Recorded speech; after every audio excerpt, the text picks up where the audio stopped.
안녕하세요. 좋은 가정 길라잡이 박현숙입니다. 오늘은 8월 11일이네요. 이것은 무슨 꽃인지 아실까요? 메리골드인데요. 이쁘죠? 이 메리골드를 사실 메리골드 차와 국화를 해가지고 이렇게 차를 어떤 분이 주셔가지고 만드신 거 마셔봤는데 너무 좋았어요.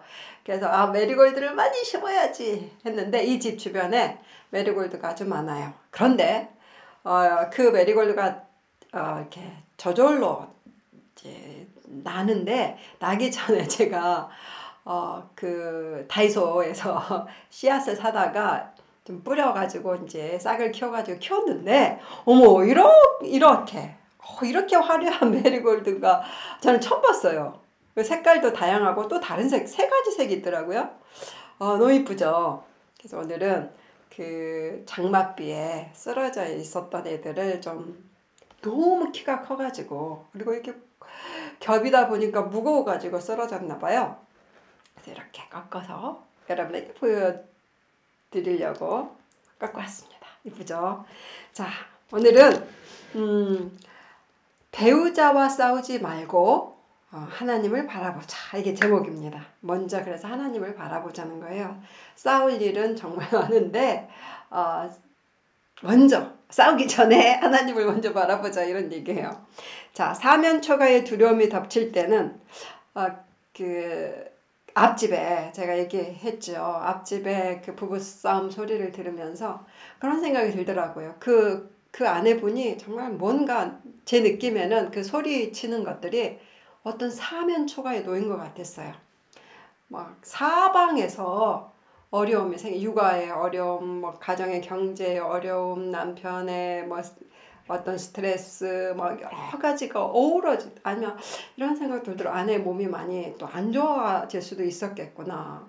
출산한 지 얼마 안 되고 애들 다 혼자 보려면 몸도 아프잖아요. 막 여러 가지. 그래서 정말 너무 힘들다. 난 누가 좀 도와줬으면, 육아를 누가 좀 같이 해주면 좋으면 좋겠다. 그런데 도와줄 사람이 없고 오히려 막 더 스트레스를 주는 상황만 계속되고 이런 상황, 사면초가 같은 그럴 때는 두렵죠. 이러다 나 못하겠어. 그만두고 싶다. 그만두게 되고 우리 가족 어떻게 되지? 이런 두려움이 닥칠 거 아니에요. 그래서 또 싸우게 되죠. 그런 일이 벌어지면. 이런 사면초가의 두려움이 덮칠 때는 그런데 팁이 있어요, 여러분. 이럴 때 어떻게 해야 되는가? 우리 삶에 그뿐만이 아니라 우리 모든 사람의 삶에는 사면초가 어디로 도망가야 될지 모르는 우겨쌈을 당한 것 같은 그런 일들이 벌어질 수가 있죠. 재정이 어려운데 건강까지 안 좋고 관계가 깨어지고 육체가 너무 쇠해지고 직장을 잃었는데 뭐 집이 곧 이사를 가야 되고 막 여러 가지가 겹칠 때가 있죠. 또 아이들을 키웠는데 아이가 또 아프고 하나이가 아픈데 하나이는 또 학교에서 너무나 또 스트레스를 받고 적응을 못하고 막 여러 가지가 이렇게 벌어질 때가 있습니다. 우리 삶을 살다 보면은 그럴 때가 어떻게 되면 꼭 싸우게 돼요. 참 이상한 일이죠. 그럴 때 오히려 힘을 합해야 될 때죠, 부부가. 그런데 그럴 때 힘이 합해지지가 않고 오히려 부부가 가장 연합해야 될 때인데 싸우게 돼요.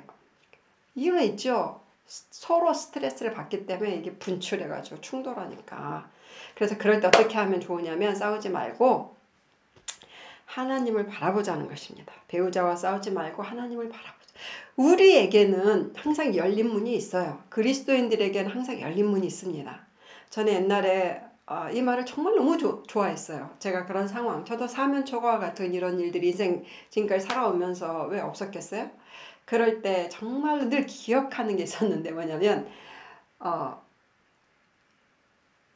왼쪽 오른쪽 앞 뒤가 박힌 것 같은 어디로 도망가야 될지 모르는 우겨쌈을 당한 것 같을 때는 뚫린 곳이 있대요. 여러분 어딘지 아세요? 위를 보라고 하더라고요. 그랬더니 위가 뚫려 있는 거예요. 마치 우물에 갇혀 있는 것 같은데 위가 열려 있잖아요. 그래서 그럴 때 위를 바라보자. 그런 걸 어디서 들은 것 같아. 읽었는지. 그래서 늘 그걸 기억해요. 저는. 내가 사방으로 우겨쌈을 당한 것 같을 때는 아니야. 이가 열려 있어. 그런데 우리 그리스도인들에게는 위가 항상 열려 있어요, 여러분. 항상 기억하세요. 항상 열려 있어요. 하나님을 향한 우리의 문은 항상 열려 있습니다. 그래서 하나님은 언제든지 그분의 이름을 부르는 자를 그 상황에서 구원하십니다. 건져내시죠. 그리고 그분의 이름을 부르는 자에게는 부르는 자는 수치를 당하지 않는다. 그 어려움에 침몰되지 않는다. 그 상황에 휘몰아치지. 그래서 좌절하지 않는다. 이런 뜻입니다. 수치를 당하지 않고요. 영예와 이렇게 복을 얻게 돼요. 왜냐하면 하나님이 그 상황에 개입하시면 우리를 건져 주실 수 있기 때문에 그렇습니다. 그래서 밝게 사방에 열려있는 삶으로 또 인도하세요. 그래서 그걸 꼭 기억하시고 남편과 아내와 충돌하지 마시고 각자가 위를 바라보시면 돼요. 그래서 같이 위를 바라보시면 우와 소망이 있는 거죠. 그러면 싸울 일이 없어지는 거죠. 자, 배우자와 싸우지 말고 그래서 하나님을 바라보는 것이 부부싸움을 안 할 수 있는 비결입니다. 그 다음에 주님의 눈으로 그 다음에는 서로를 자, 위를 바라봤더니 주님이 계셔서 여유를 갖게 되죠. 그러면 그때 서로를 바라볼 수 있는 무슨 눈으로? 서로의 이면을, 내면을, 진심을 볼 수 있는 눈이 생깁니다. 아, 나만 불안해하는 게 아니고 당신도 불안했구나. 나만 두려운 게 아니고 당신도 두려웠구나. 나만 근심한 게 아니라 당신도 걱정했구나. 이렇게 바라보게 돼요. 자, 힘든 상황은 가장 나중에 살펴보자. 그러면 가정을 지킬 방법을 찾게 된다. 자, 부부가 싸울 수밖에 없는 상황이 닥치면 자, 위를 바라본다. 그 다음에 둘이 서로 바라본다. 둘이 서로를 바라본 다음에는 우리가 왜 그랬는지 상황을 바라보는 여유를 함께 가지면 됩니다. 사면초가의 두려움이 덮칠 때는 배우자와 싸우지 말고 하나님을 바라보자. 그 다음에 주님의 눈으로 서로 바라보자. 힘든 상황은 가장 나중에 살펴보자. 그러면 가정을 지킬 방법을 찾게 된다. 자, 남편의 기도. 하나님 아버지, 눈을 들어 주님을 봅니다. 아내를 바라보는 주님의 눈을 제게 주소서. 이렇게 기도하면 좋을 것 같아요. 눈을 들어서 주님을 봅니다. 아내의 이면을, 아내의 마음을, 아내의 중심을 볼 수 있는 눈을 주세요. 아내의 기도. 하나님 아버지 눈을 들어 주님을 봅니다. 남편을 바라보는 주님의 눈을 주소서.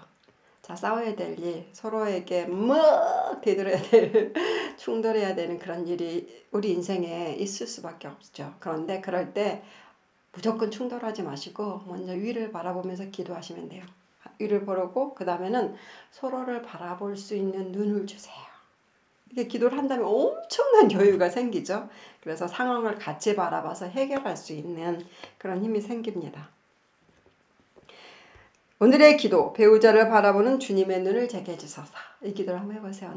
자, 오늘 댓글에 대한 답을 드리겠습니다.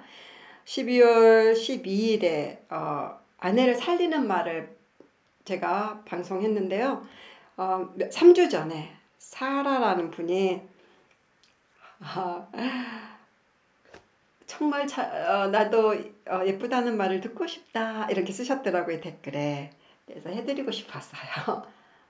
정말 자, 주님의 눈으로 제가 이 사라라는 분을 바라보면은요, 사라 분은요 정말 주님의 최고의 걸작품이세요. 눈도 코도 입도 얼굴도 내면도 아름다우십니다. 참 예쁘십니다. 자, 사라 분뿐만 아니라 이 유튜브를 지금 보고 있는 우리 엄마들, 우리 여자들, 아내들, 여러분은 정말 예쁜 사람이에요. 이거는 진실입니다. 제가 안 봐도 알 수 있어요. 왠지 아세요? 여러분은 하나님이 만드신 걸작품이기 때문에 정말 예쁘십니다. 예쁜 엄마들 오늘도 화이팅!